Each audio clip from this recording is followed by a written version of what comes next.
이 문재인 정부 초대 청와대 민정수석 출신인 조국 후보자 지명을 둘러싼 여야의 대치 전선도 국회 인사청문회 전부터 가파릅니다. 이 사법개혁 완수를 위한 적임자라는 여당과 부적격자라면서 지명 처리를 촉구하고 있는 야당이 팽팽하게 벌써부터 맞서고 있습니다. 이번엔 국회로 가보겠습니다. 최기성 기자. 네, 국회입니다. 네, 이달 말이면 줄줄이 청문회가 열릴 예정인데 여러 후보자 가운데서도 그중에서도 이 조국 후보자를 둘러싼 공방이 가장 뜨겁군요. 네, 더불어민주당 이해찬 대표는 이번 개각이 엄중한 때에 이뤄졌다면서 후보자들이 인사청문회를 잘 통과해야 한다고 강조했습니다.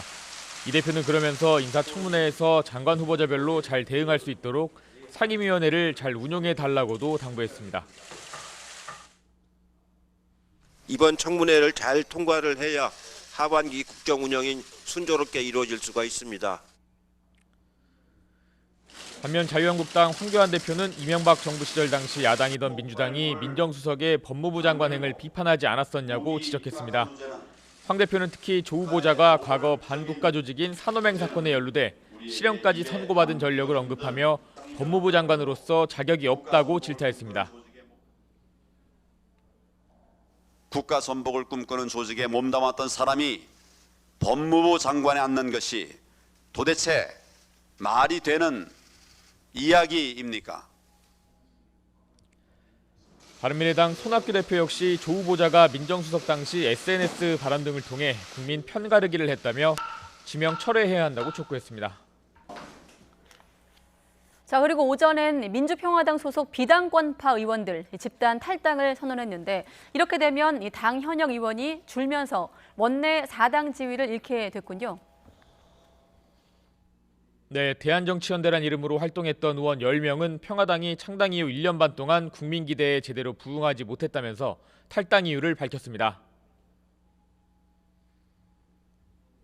작은 강물들이 큰 바다에서 하나로 만나듯이 더 큰 통합과 확장을 위해 변화와 희망의 항해를 시작하고자 합니다.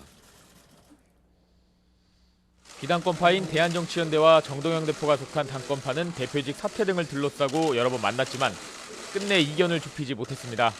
여기에 지난해 지방선거 이후 당 활동을 하지 않았던 김경진 의원 역시 대한정치연대와 별개로 탈당하겠다는 의사를 밝혔습니다. 결국 평화당 당직만 가진 바른미래당 소속 박지원 의원을 빼면 정동영 대표와 조배숙, 황주홍, 김광수 의원 4명만 남게 됩니다. 공식적으로 정의당보다 의석수가 적어 원내 4당 지위도 상실하게 될 상황입니다. 이에 대해 정 대표는 안타까운 일이라면서 탈당파를 향해 가지 말았어야 할 길을 갔다면서 참으로 유감이라고 밝혔습니다. 작지만 강한 정당의 길을 가겠습니다. 곧 재창당 선언을 준비해서 재창당의 길을 가겠습니다. 바른미래당 역시 내부 갈등을 봉합하지 못하고 있어서 이번 탈당이 야권발 정계 개편 신호탄이 될 수 있을지 관심입니다. 지금까지 국회에서 전해드렸습니다.